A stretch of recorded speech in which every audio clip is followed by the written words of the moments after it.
Monggo Romo Yai, yaitu tentang sejarah Wali Songo secara khusus hingga kepada Simbah Kiai Ahmad Mutamakin.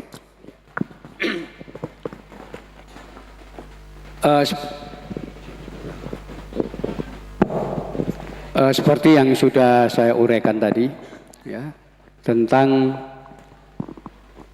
betapa susahnya Islam masuk, ya, sekalipun sudah datang dalam catatan utusan dari dinasti Tang, Islam masuk di Jawa tahun 674 Masehi, yaitu pada masa kekuasaan Muawiyah awal, ya.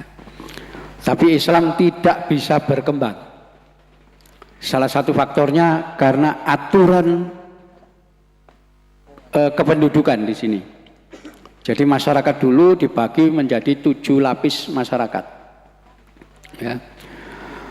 Lapisan yang tertinggi itu diduduki oleh orang-orang yang tidak memiliki kaitan dan hubungan dengan materi duniawi. Ya. Jadi posisinya paling tinggi. Jadi orang yang paling tinggi adalah yang tidak memiliki hubungan dengan materi duniawi. Di mana mereka itu adalah golongan Brahmana, para pertapa yang hidup di gua-gua, di hutan-hutan, di pertapaan-pertapaan. Itu adalah golongan masyarakat paling tinggi.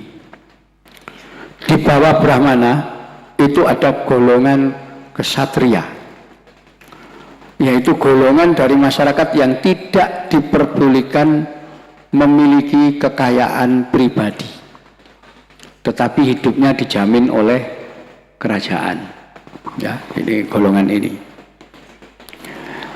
Yang ketiga itu ada golongan Waisyah, yaitu golongan petani. Kedudukan petani lebih rendah. Kenapa? Karena petani sudah punya rumah, punya ternak, punya sawah, ya, punya tegalan, hartanya lebih banyak. Karena itu kedudukan sosialnya lebih rendah. Di bawah golongan Waisyah itu ada golongan Sudra, kaum Sudro. Ya. Siapa golongan Sudra ini? Ya, tegas dituliskan dalam Salokantara, ya, hukum tentang kependudukan. Yang disebut golongan Sudra adalah pertama saudagar, kedua rentenir, ketiga orang yang menyewakan perhiasan emas dan seterusnya, tuan tanah, orang yang memiliki kekayaan berlebihan, itu golongan Sudro. Ya. Jadi zaman dulu tambah kaya orang, tambah rendah kedudukan sosialnya, tambah gak dihormati. Itu logika berpikir orang kuno. Ya.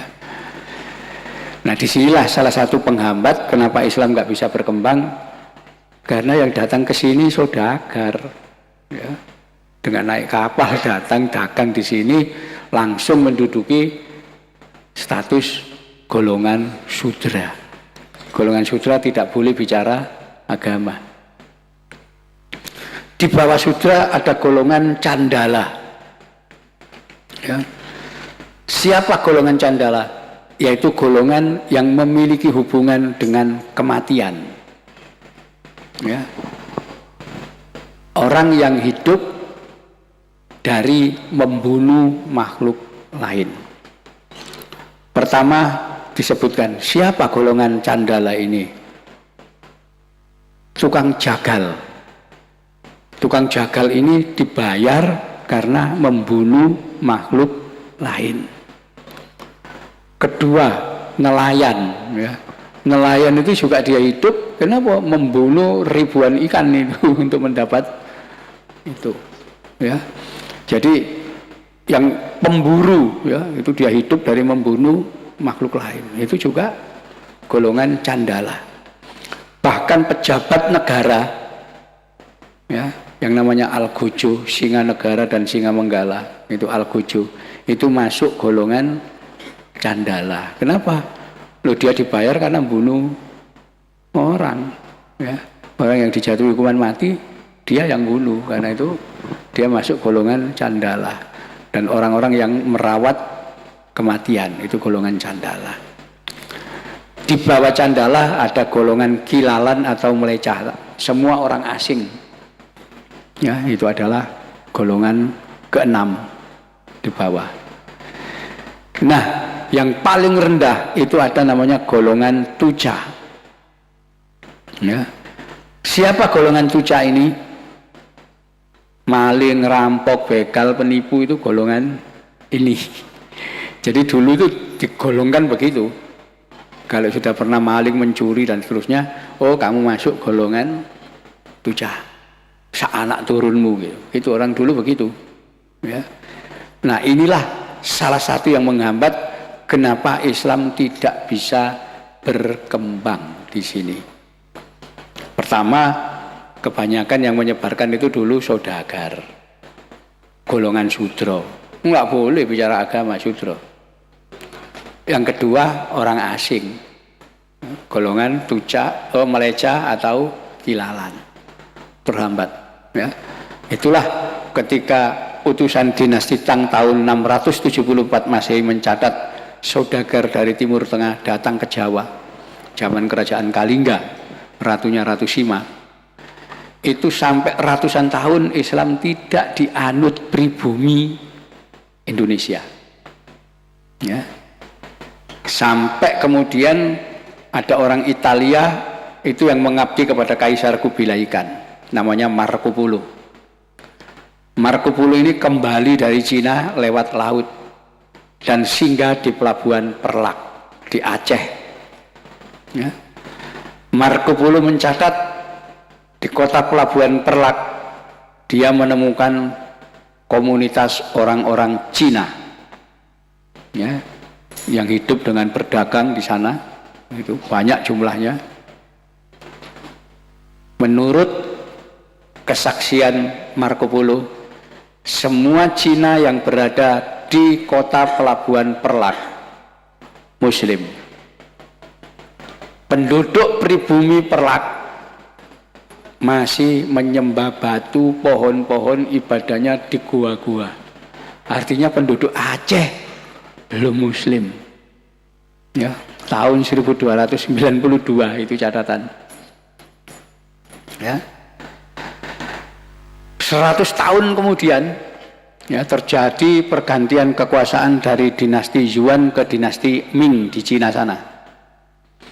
Kaisar Ming yang ketiga, Yongle, mengirim utusan ke selatan. Ya. Armada dipimpin Laksamana Cheng Hu. Ya. Armada ini singgah pertama di pelabuhan Tuban. Cheng Hu mencatat ada orang-orang Cina yang tinggal di pelabuhan Tuban. Ya. Semuanya Muslim. Kemudian Cheng Hu singgah lagi di pelabuhan Gresik. Dia juga mencatat ada orang-orang Cina Muslim. Ya, di Gresik dihitung oleh Cheng Hu jumlahnya ada 1000 keluarga Cina, semuanya Muslim. Di Surabaya juga ada 1000 keluarga Cina Muslim. Ya. Bahkan dalam catatan Raja Surabaya waktu itu namanya Aryo Lembusuro itu Muslim. Ya. Tapi rajanya, penduduknya belum. Ya. Itu tahun 1405. Kunjungan Cheng Hu ke Mojopahit. Ya, Cheng Hu itu 7 kali bolak-balik ke Indonesia. Ya. Kunjungan yang terakhir tahun 1433. Cheng Hu sudah tua dan beliau mengajak juru tulis muda namanya Ma Huan. Ma Huan mencatat selama mengikuti Cheng Hu singgah di pelabuhan-pelabuhan pantai utara Jawa. Ya. Mulai Sunda Kelapa, Jakarta, Cirebon, Tegal, Semarang, Lasem, Tuban, Gresik, Surabaya. Ma Huan mencatat ada 3 golongan masyarakat yang tinggal di kota-kota pelabuhan utara Jawa. Yang pertama adalah golongan masyarakat Cina. Seluruhnya Muslim. Dan sudah mulai ada kelompok-kelompok masyarakat Timur Tengah, orang Arab dan orang Persia. Mereka semua Muslim. Ya. Mahwan ini haji, orang Muslim haji. Ya. Dan kemudian Mahwan mencatat golongan yang ketiga adalah pribumi. Menurut catatan Mahwan, pribumi Jawa kafir semua, masih nyembah batu, nyembah pohon-pohon, ibadahnya di gua-gua. Itu kesaksian Mahwan. Ya, pada masa akhir kerajaan Mojopahit tahun 1433. Ya. Artinya penduduk pribumi belum memeluk Islam. Sekalipun 1-2 sudah ada keluarga raja yang masuk Islam, tapi penduduk secara umum tidak. Ya. 7 tahun setelah kedatangan Cheng Ho, datanglah rombongan dari negeri Campa, ya, yang nanti kita kenal sebagai Sunan Ampel. Ya. Beliau dengan ayahnya datang ke Tuban, dan ayahnya rupanya meninggal karena sakit di Tuban dan dimakamkan di Tuban, di Palang, desa Gisik, ya, Gisik Arjo. Ada itu makam ayahnya Sunan Ampel. Ya. Tapi ibunya lebih dulu meninggal ketika mendarat di sekitar Lasem. Itu makamnya, ada makam Putri Cempo di, ya, di tempat apa itu, Sunan Bonang itu. Ya, itu ibunya Sunan Ampel meninggal di situ, bapaknya meninggal di Tuban. Sunan Ampel melanjutkan perjalanan ke Mojopahit dan kemudian diakui keluarga kerajaan Mojopahit. Ya, artinya tidak lagi dianggap orang asing.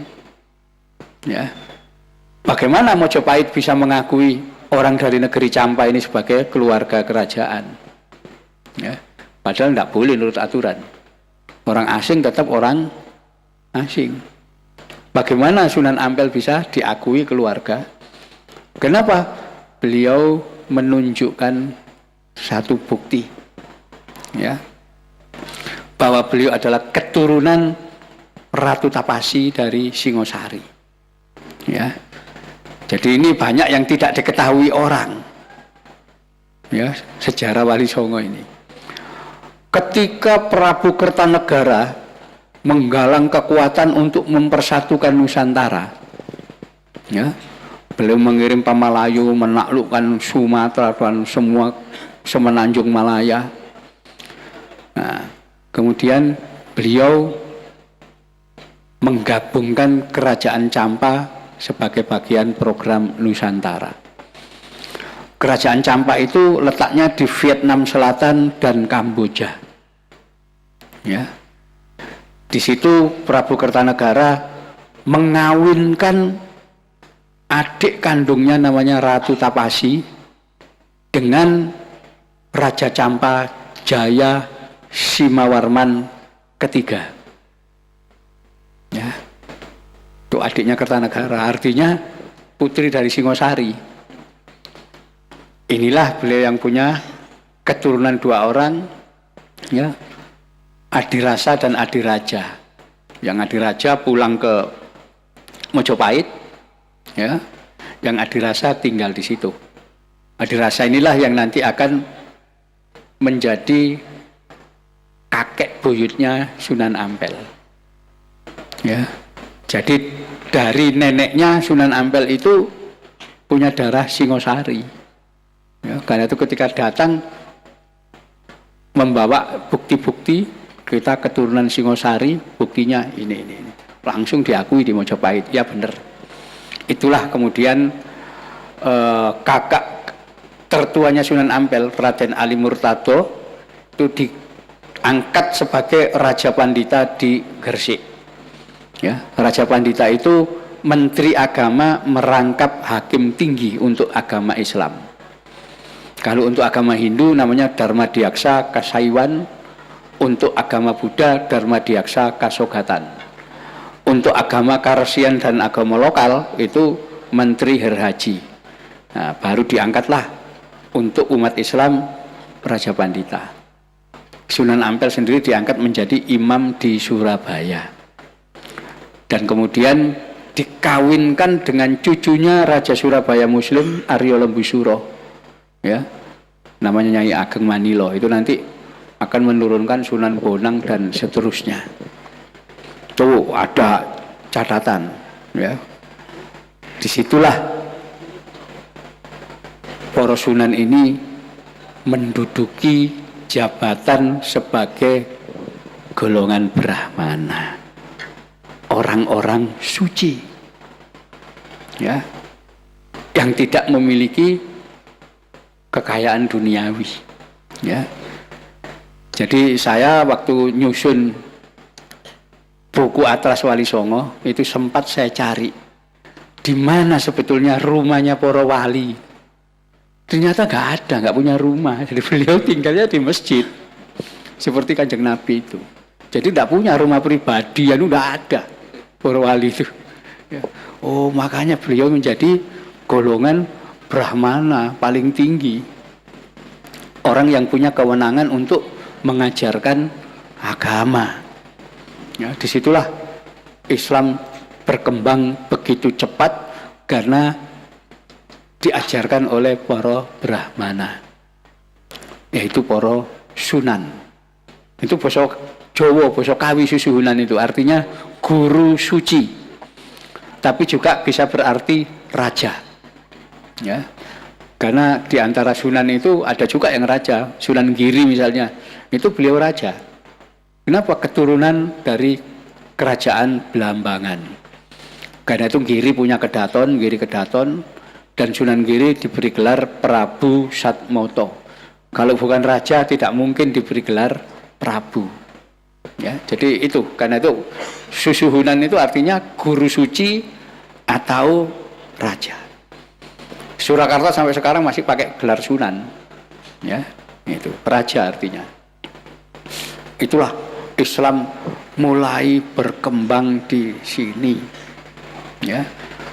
Dan para wali itu paham, ya, orang Jawa dan orang Indonesia lainnya tinggal di wilayah yang subur makmur berlimpah makanan, ya, tidak ada kelaparan dan sebetulnya semuanya di situ. Disitulah para wali mengambil keputusan, orang yang hidup berlimpah makanan, selalu berlebih-lebih makanan, wajib hukumnya membagikan makanan sebagai sodako. Itu, ya, itu sebabnya dirancang oleh para wali bersodako makanan. Anak mulai lahir sudah sebagai wujud syukur kamu tinggal di wilayah begini, anak lahir sodako makanan. Ya, anak lahir ada selamatan namanya berokohan. Tetangga-tetangga diundang, berdoa, makan. Pulang bawa makanan.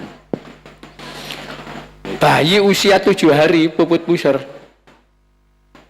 ngundang lagi orang, berdoa lagi, makan lagi, pulang bawa makanan. Usia 36 hari selapanan juga makan lagi, berdoa lagi, makan lagi. Turun tanah, ya, sampai kemudian anak khitan, itu semuanya makanan. Ya, jangan dikira ngaji begini nggak ada makanan. Ada, ya. Di sini memang begitu, ya.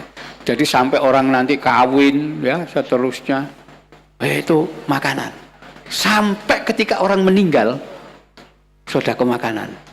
3 hari, 7 hari, 40 hari, 100 hari, mendak pisan, mendak pindu, 1000 hari. Itu Nggak ada orang ndonga tok gak dikei mangan. Pasti makanan. Kenapa? Loh, kita hidup di negara subur. Kita harus bersyukur. Ya, itu bagi makanan. Itu logika para wali, ya, yang tinggal di wilayah subur, mewajibkan untuk membagi makanan.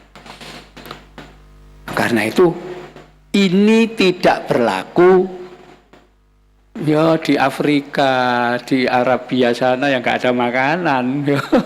Makanya orang-orang yang pandangannya itu Timur Tengah sana nganggep selamatan itu sebagai bid'ah dolalah. Enggak, logikanya bagi makanan karena kita syukur tinggal di wilayah yang berlimpah makanan. Ya. Itu. Ya. Ini logika itu. Itu karena itu bisa diterima oleh masyarakat kita. Ya. Apapun kegiatan di Indonesia pasti makanan. Ya, sekalipun sekarang ini sudah tidak ada lagi lumbung deso, itu nggak ada. Ya. Tapi dulu memang udah namanya tempat-tempat apapun ada lumbung makanan itu persediaan.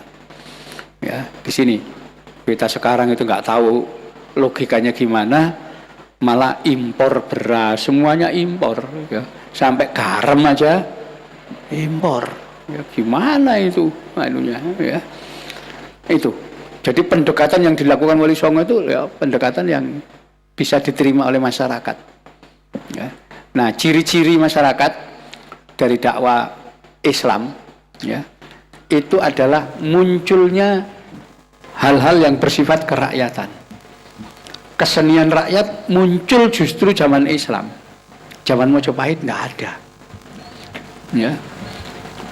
Jaran kepang, ya, kuda lumping, jatilan, itu pertama kali yang memperkenalkan Sunan Ngudung, ya, bapaknya Sunan Kudus.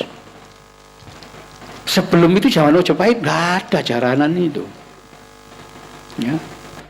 Wong jaran kok dari apa kuda lumping dari sesek itu ya. Itu zaman Mojopahit nggak ada.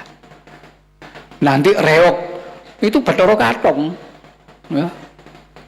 Orang yang Muslim dakwah di Ponorogo bikin reok. Ya, hampir semua kesenian itu sifatnya kerakyatan. Termasuk nanti wayang, ya. Itu muncul mulai digelar di desa-desa. Zaman Mojopahit nggak ada, itu hanya digelar di keraton. Ya. Nah, inilah yang kemudian menjadi sambutan masyarakat terhadap gerakan dakwah Islam. Ya, karena pendekatan itu. Selain itu, ya, ini yang perlu kita ketahui soal kenapa Wali Songo begitu cepat mengislamkan tanah Jawa. Dalam tempo 40 tahun seluruh Jawa Muslim. Ya. Jadi di Jawa, ya, setelah Wali Songo istilahnya sekarang itu mensurvei berapa jumlah umat Islam dan berapa jumlah umat yang beragama Hindu dan Buddha.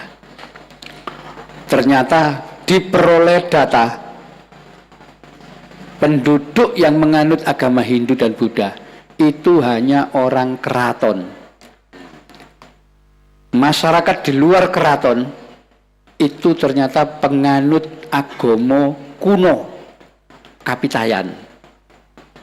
Ya, agama kuno Kapitayan inilah yang disalahpahami oleh sejarawan Belanda dengan menyebut ini agama animisme, dinamisme, bukan Kapitayan.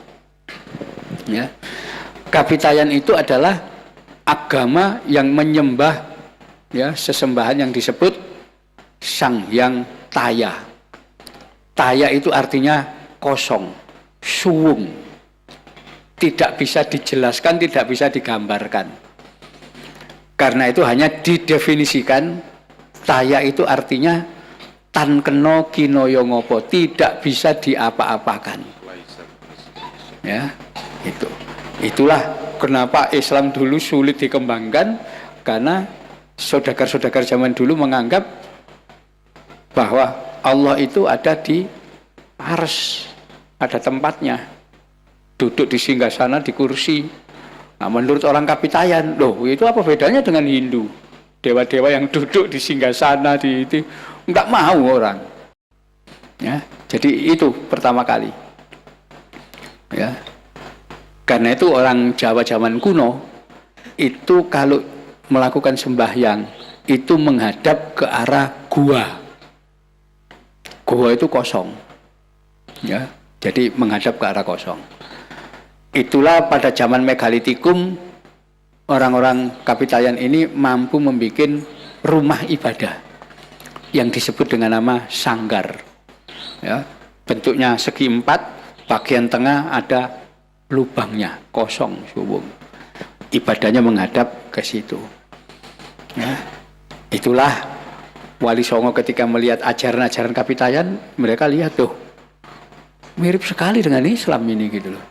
Ya, yang namanya sembahyang itu gerakannya 4. Ya, pertama tulacek itu berdiri tegak dengan tangan swadikep. Swadikep itu begini, tegak. Setelah itu tungkul, ruku. Setelah itu tondem, sujud, dan tulumpuk, duduk iftiros itu. Itu sembahyangnya Kapitayan zaman kuno. Nggak tahu sopo nabi ini, tapi ya cara ibadahnya begitu. Nanti puasa yang namanya puasa berata atau upawasa itu juga tidak makan minum mulai pagi sampai sore.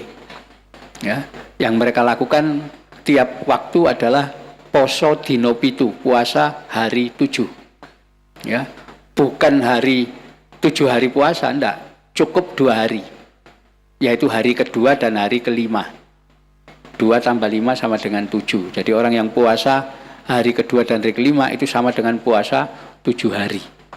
Ya, Wali Songo menangkap hari kedua itu Senin, hari kelima Kemis. Ambil aja. Ya. Disitulah ya kemudian diambil kesimpulan, terutama ini Sunan Bonang yang punya gagasan dan semua wali setuju. Penduduk penganut Kapitayan itu sejatinya orang Islam, tapi belum membaca syahadat, belum khitan, dan belum mengenal Al-Quran. Ya, karena itu tugas Wali Songo adalah mensyahadatkan penduduk, ngajak mereka khitan, dan kemudian mengenalkan Al-Quran. Itulah ketika Sunan Bonang menjadi imam Masjid Demak, ya, untuk pertama kalinya punya gagasan pensyahadatan massal lewat acara sekaten. Ya, wong Jawa ilate tidak bisa membaca syahadaten tapi sekaten. Sebetulnya membaca 2 kalimat syahadat. Jadi dari kata-kata syahadaten menjadi sekaten. Itu pertama kali. Ya, bikin apa arak-arakan, masa kumpul, habis itu apa diajak membaca syahadat bareng. Itu nanti yang akan diikuti Sunan Ngudung membawa rombongan jatilan itu, jaranan itu dari desa ke desa, berhenti di lapangan main, habis itu penduduk yang datang diajak membaca syahadat bareng-bareng. Jadi proses pensyahadatan, ya, itulah Islam yang mengambil alih ajaran Kapitayan. Begitu cepat diterima di sini karena langsung diklaim iki Islam, wis Islam, kabeh Islam. Ya, istilahnya tidak dirubah. Ya, menyembah Tuhan gak pakai istilah sholat, tapi sembah hyang, menyembah hyang. Ya, hyang taya, yang kosong itu. Tempatnya sanggar diganti langgar. Itu ya, tidak makan, tidak minum, tidak pakai istilah saum, tapi cukup pasa berata atau upawasa. istilah lokal. Semuanya dijadikan istilah lokal. Ya. Tidak ada itu pakai istilah Jannatul Firdaus, nggak pakai Jannatul Swargo. Itu lokal sekali. Ya. Termasuk nggak ada itu. Waduh, narul jahanam, nggak ada jahanam, nggak ada. Neraka gitu aja, lokal. Nanti kalau orang baik di surga dilayani, bukan disebut istilah hurin, bukan, tapi apa? Widodari, bahasa lokal, semua bahasa lokal. Kayak itu orang nggak paham kalau sudah pindah agama, ya. Nah, sistem ini, ya, ini yang kemudian ditiru oleh agama lain, ya, terutama Katolik itu ngambil alih Jawa lewat tradisi Jawa. Itu karena itu di Jogja itu cepat sekali perkembangan Katolik di sana. Kenapa? Karena ngambil budaya Jawa. Sementara wong Islam sudah meninggalkan budaya Jawa, jadi Arab kabeh. Ya kan? Karena kalau bukan Arab dianggap bukan Islam. Islam adalah Arab. Padahal itu fatal itu kalau kita mengikuti pandangan itu, ya. Bahwa Arab itu mewakili Islam. Kalau bukan Arab bukan Islam, itu fatal. Kenapa? Dalam kenyataan tidak seperti itu. Ya. Mesir itu 38% penduduknya Katolik Koptik, ya, Kristen Koptik. Ya. Suriah 35% Kristen Ortodok. Palestina 40% Kristen. Ya. Libanon malah minoritas Islam. Kenapa? Kristennya 56%. Karena itu presiden Libanon pasti Kristen. Jadi kalau orang punya anggapan Arab itu mewakili Islam, dalam kenyataan tidak seperti itu. Kenapa? Karena orang Arab juga banyak yang Kristen kok. Itu kenyataan. Ya. Jadi gitu. Sekarang kan banyak masih orang yang tidak melihat fakta, tapi hanya berdasarkan keyakinan yang nggak benar. Ya. Wah, ini Agus Sunyoto tidak Islami.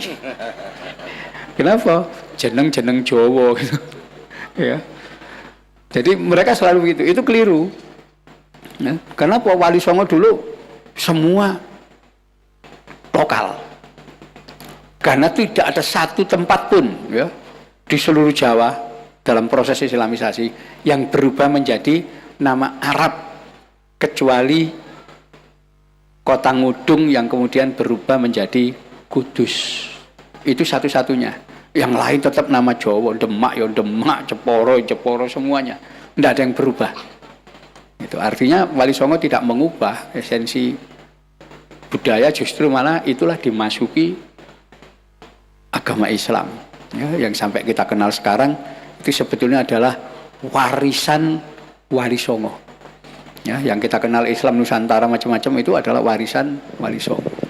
Dan Wali Songo adalah guru Torekot, ya, Torekot Satoria, Akmalia, itu Torekot zaman kuno-kuno itu, Sunan Giri itu Satoria, ya, termasuk nanti Syekh Lemak Abang, Sunan Kalijogo Satoria, ya, ya, itulah yang nanti akan dilanjutkan oleh ulama-ulama penerus, ya, termasuk Mbah Mutamakin, ya, beliau kan dianggap mewarisi ajaran Manunggaling Kawula Gusti, ya.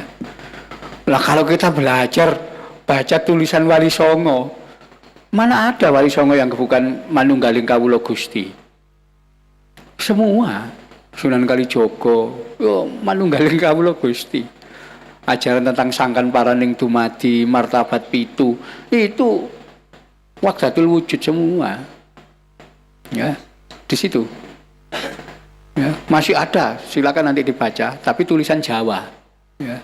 Karena Wali Songo tidak menulis Arab Pegon, tapi menulis dalam aksara Jawa. Ya, inilah yang belakangan jadi problem, Ketika pengaruh Timur Tengah masuk, mulai digunakan tulisan pegon, tulisan Wali Songo dianggap tulisan zaman Mojopahit, tulisan bukan Islam. Ya. Akhirnya naskah-naskah zaman Wali Songo sama Belanda diangkuti, ya, dan dipelajari di sana. Ya, ternyata pesantren-pesantren yang diajarkan Wali Songo itu mengajarkan macam-macam ilmu pengetahuan, ya, yang belum kita temukan zaman Wali Songo. Itu malah masalah fikih nggak ada, amalia ibadah itu ada, ya. Kitab dzikir, kitab wudu, macam-macam, tapi yang masalah bahasan bahkan fikih belum muncul, ya. Fikih siasah itu ada, masalah apa? Politik diajarkan, ya. Kemudian ilmu falak, mantek, ilmu logika, ya, itu semua diajarkan. Bahkan yang di luar perkiraan kita, ternyata Wali Songo itu juga mengajarkan metalurgi, ya, ilmu mengecor besi dan baja, ya. Tidak hanya membuat keris pusaka, tombak, ya, pedang, bukan hanya itu. Tapi yang diajarkan ngecor meriam, bikin meriam, bikin senapan yang disebut bedil, itu diajarkan oleh Wali Songo. Ya. Itu sebabnya ketika Portugis datang pertama kali di sini, ya, dan kemudian menaklukkan Malaka, itu dari Demak langsung dikirim armada yang kapal-kapalnya dilengkapi meriam. Terjadilah pertempuran kapal meriam dengan Portugis di Malaka. Ya. Itu kita baca dari laporan Portugis. Ya, bagaimana mereka harus bertempur melawan meriam-meriam dari Jawa yang ukurannya lebih besar dari meriamnya Portugis. Ya. Itu sebabnya Portugis tidak bisa menginjakkan kaki di Jawa, di Sumatera, di tempat lain. Kenapa? Karena umat Islam sudah maju, sudah memiliki teknologi yang seimbang dengan mereka.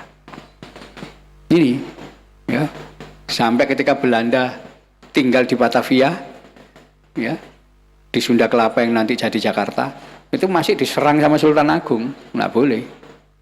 Ya. Dan di situ VOC itu hanya apa ya, tidak mampu menjajah, tidak mampu ini dia. Ya. Orang-orang masih mampu bertahan.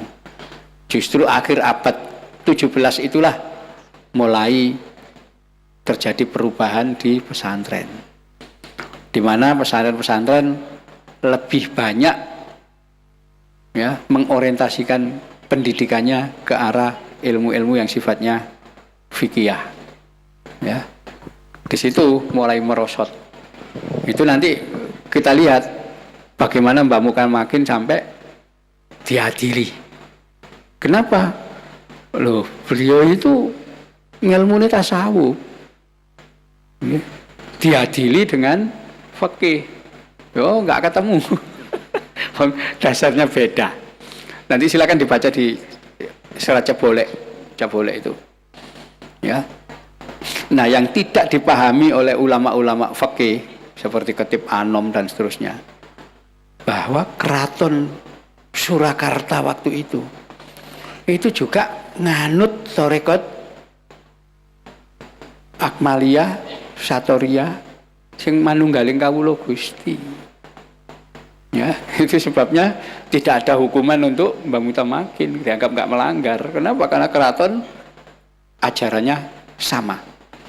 Ya, karena keraton berasal dari Kiai Kasan Besari, Tegal Sari, Ponorogo. Yaitu penerus dari Giri. Ya, nanti termasuk yang di Pamijahan, Syekh Abdul Muhyi, itu keturunan Giri beliau itu. Ya. Jadi Wali Songo ya sama, aslinya ya semua di situ. Ya. Dan kita akan lihat kupasan-kupasan soal apa ajaran-ajaran Manunggaling Kawula Gusti itu sudah ya, luar biasa naskah-naskah zaman Wali Songo itu. Ya.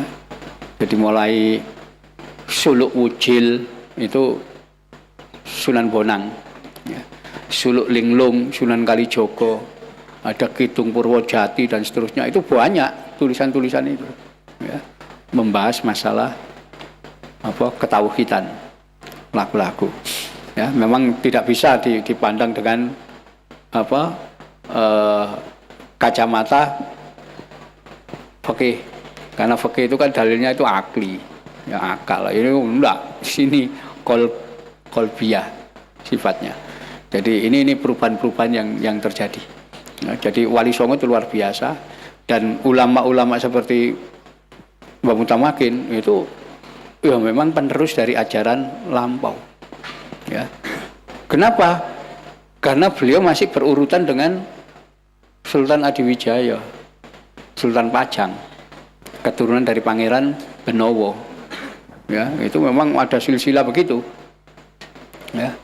Jadi zaman Mataram itu keturunan Pajang memang banyak yang istilahnya dikejar-kejar, dikuyo-kuyo.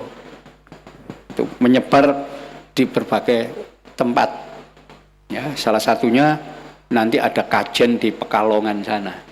Ya, itu pertama kali Pangeran Banowo II itu lari ke tempat yang dinamai Kajen. Ya. Tahu artinya Kajen? Ya? Ya, kalau Kajen Kaji Ijen itu adik madu. Ya. Kajen itu dari kata-kata aji. Ya. Aji itu artinya raja. Ya. Raja dulu pertama yang ngelawan Dewata Cengkar namanya Aji Soko. Ya, raja. Nanti raja di Kediri namanya Sri Aji Jayabaya. Aji itu raja artinya. Ya. Tempatnya raja, tempatnya Aji namanya Kajen, keajian. Tempatnya bupati Kabupaten. Tempatnya ratu keraton. Itu basa Jawa memang aturannya begitu. Jadi Kajen itu artinya panggonane ratu, panggonane Aji. Ya. Itu harus tahu ini apa basa Jawa nanti. Oh, ini maknanya. Nah, karena itu pendiri pesantren di sini di Kajen ini pasti keturunan raja zaman kuno dulu, ya. Karena memang kalau kita lihat pesantren itu secara keliru oleh para sejarawan Belanda, sosiolog Belanda, dianggap kiai itu golongan agamawan. Salah mereka. Ya. Itu di Eropa memang ada golongan agamawan itu, ya. Nanti para biarawan itu golongan agamawan. Pastor-pastor, pendeta-pendeta itu golongan agamawan. Itu Eropa, di sini bukan. Ya. Para kiai, pendiri pesantren-pesantren besar itu bukan golongan agamawan, ya, tapi keluarga kerajaan. Ya, tadi saya sebutkan Sunan Ampel, keluarga kerajaan Mojopahit, kenapa? Keturunan dari Singosari. Kan itu gelarnya Raden Rahmat, keluarga keraton. Ya, itu. Gelar Susuhunan, ya memang gelar guru suci atau raja. Sunan Giri sampai diberi gelar Prabu Satmoto, keluarga keraton. Ya. Nanti ketika Demak berdiri itu ada kerajaan Pengging. Ya. Rajanya yang menggantikan Andayaningrat itu namanya Kebo Kenongo. Karena dia tidak mau tunduk kepada Trenggono. Ya, sebetulnya masih misanan Trenggono itu sama Kebo Kenongo. Kebo Kenongo akhirnya mengundurkan diri dari kerajaan, mendirikan pesantren. Ya. Aku wis dudu ratu, tapi aku kiai. Ya. 700 santri ada. Ya, karena itu beliau menggunakan nama baru Ki Ageng Pengging. ya, bukan raja. Nanti cucu beliau, Pangeran Benowo, itu juga menjadi raja di Pajang cuma setahun. Setelah itu, ya, itu menurut Babat Pengging, Serat Kondo maupun Babat Tanah Jawi disebutkan Pangeran Benowo mundur dari kerajaan sebagai raja Pajang, mendirikan pesantren di Paraan, ya, Temanggung.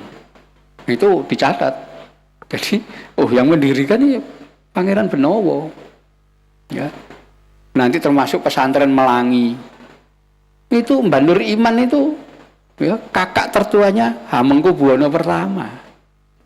Jadi keluarga raja betul, ya. Pesantren-pesantren itu dari keluarga keraton. Ya, itu yang banyak orang nggak paham. Ya, dipikir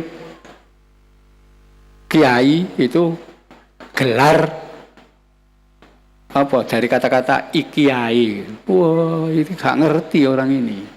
Ya, kiai itu gelar untuk anak-anak raja zaman Majapahit. Ya, nanti kalau sempat ke Bali silakan datang. Ya, itu ada raja-raja Bali keturunan Majapahit, keturunan Arya Damar. Ya, karena keturunan Majapahit tidak pakai nama Cokordi, tapi pakai nama Kiai. Ya, itu Raja Tabanan itu semua gelarnya Kiai. Kiai Ageng, Kiai Mas, Kiai Anglura itu raja. Kenapa? Karena keturunan dari Majapahit. Ya. Jadi dalam kamus bahasa Kawi, gelar Kiai itu sama dengan Gusti. Tak sembarangan orang. Sekarang kan keliru. Pokoknya wong iso ngaji disebut kiai. Dulu tidak boleh. Ya, harus memang ada terah. Ya, itu. Karena itu kalau kita lihat silsilah kiai-kiai pesantren kuno-kuno itu tidak dulu. Ya memang merujuknya ke raja-raja zaman kuno. Karena itu Melangi, Tegalrejo itu disebut pesantren Patok Negoro. Ini kenapa? Karena keluarga kerajaan. Ya, jadi ini yang harus kita pahami. Ya. Karena itu ketika muncul gerakan-gerakan pembaruan egaliter dari Wahabi, itu anti kerajaan, anti kelompok-kelompok itu orang modern anti kerajaan. Pesantren digiring sampai bertahan dan kemudian membentuk Nahdlatul Ulama. Ya. Itu para kiai itu nasabnya ke raja-raja zaman kuno. Pasti Brawijaya Majapahit. Ya, ke sana. Sultan Adiwijaya Joko Tingkir pasti ke sana. Ya. Bahkan yang baru pesantren modern itu didirikan siapa? Putranya Sultan Adiwijaya Kasepuhan Cirebon. Ya, di situ. Jadi kalau kita lihat anatominya, organisasi Nahdlatul Ulama itu sebetulnya organisasi feodal. Ya, isinya artinya keluarga keraton. Tapi justru karena feodalisme di NU mampu bertahan sampai sekarang. Yang anti feodal amblas hilang semua. Ya, dulu ada partai PKI itu kan anti feodal, yo hilang. Ya. Ada nasionalis apa PNI, yo hilang, enggak ada. Ya, partai-partai lama-lama yang tidak feodal itu hilang semua. NU mulai 26 sampai sekarang berkibar benderanya tetap NU. Yang lain habis. Ya. Ini kenyataan. Kita di sekolah diajari nek kerajaan itu jelek, nek demokrasi baik. Enggak. Ya, kalau kerajaan jelek, Eropa gak mungkin mempertahankan kerajaan. Ya, Eropa itu Inggris, Belanda, Belgia, Luxembourg, Swedia, Norwegia, kerajaan semua. Ya, kita aja yang dikatakan, wah kerajaan itu jelek, yang bagus demokrasi. Demokrasi negaranya malah gak karu-karuan. Ya, Jepang itu bertahan karena apa? Kerajaan, kekaisaran, semuanya. Ya, di situ memang di situ kekuatan. Ya, nah kita babak belur karena terlanjur milih negara demokrasi. Ya, kenapa? Ras kita Melayu, ya, itu punya 3 negara: Brunei, Malaysia, Indonesia. Brunei, Malaysia tetap mempertahankan kerajaan. Indonesia modern, demokrasi. Ya. Kira-kira yang sudah makmur mana? Malaysia, Brunei wis makmur. Indonesia masih ekspor TKI dari, ya, gak jelas-jelas di sini. Ya. Jadi itu fakta yang harus kita akui, bahwa demokrasi itu hasilnya lebih jelek, lebih, ya, dibanding kerajaan. Hanya pikiran kita aja sudah diracuni seolah-olah demokrasi lah yang terbaik. Saya kira itu, Mas. Terima kasih Pak Kiai, luar biasa. Hidangan keilmuan kita malam ini sangat bergizi. Nah, biasanya itu kalau makan yang sangat bergizi suka bikin ngantuk memang. Menarik sekali dari segmen pertama tadi, satu hal yang harus kita garis bawahi adik-adik, yaitu bahwa kita akhirnya paham sejarah kita ini sebetulnya adalah bangsa besar. Yang kedua tadi menariknya adalah bahwa ternyata apa yang difahami oleh Islam zaman now itu, yang tadi Bapak Kiai menyebutnya impor dari Timur Tengah, menarik sekali kalau misalnya seringkali di media-media sosial terutama tentang sedekah-sedekah makanan tadi, saya mendapatkan ilmu yang luar biasa. Jadi kalau memang orang-orang bilang sedekah kematian, mitung dino, metang puluh, nyatus itu adalah bid'ah, memang saya akhirnya kecurigaan saya terbukti malam ini. Dulu orang nggak suka tahlilan, nggak suka manakiban, itu kan persoalannya paling-paling kalau manakiban itu kan harus nyembelih ayam gitu kan. Nah, ini orang-orang yang anti manakiban ini ya memang anti nyembelih ayam. Kalau di kajian sini Pak Kiai sudah mulai berkembang manakiban pakai bebek. Ini luar biasa ini, karena kita semakin merasa merasa semakin, ya bosan ayam, merasa semakin makmur saya kira. Jadi kalau dikatakan itu bid'ah, ya memang logikanya orang sana memang betul Pak Kiai. Di sana itu seperti di Palestina sendiri, jalur Gaza itu sekali diembargo selesai persoalan. Orang Palestina itu meskipun kaya duitnya banyak, di Swiss mereka banyak punya duit, tetapi persoalan makanan langsung diembargo selesai, mati betul-betul kelaparan. Yang menarik juga di sini, memang kita ini harus menyadari kita ini bangsa kaya. Berangkat dari pernyataan Pak Kiai masalah sedekah makanan ini, pengajian Angger Bengi ono dari Sabang sampai Merauke. Beberapa waktu lalu Pak Kiai, kami bertemu dengan salah satu pejabat di Kedubes Amerika Serikat di Jakarta. Orang Amerika itu ternyata herannya sama NU ndak habis-habis. Mengapa? Karena setiap malam itu di Indonesia ini dari Sabang sampai Merauke selalu ada pengajian besar-besaran dan selalu ada makanan. Nah itu mereka pikir ini NU. Makanya orang Amerika ini tanya, kira-kira PBNU itu udah punya uang berapa gitu untuk membiayai kegiatan seperti ini. Nggak taunya kan kalau kita pengajian ini kan semuanya bantingan. Ibu-ibu bikin kue-kue dan lain sebagainya gitu kan. Nah ini luar biasa.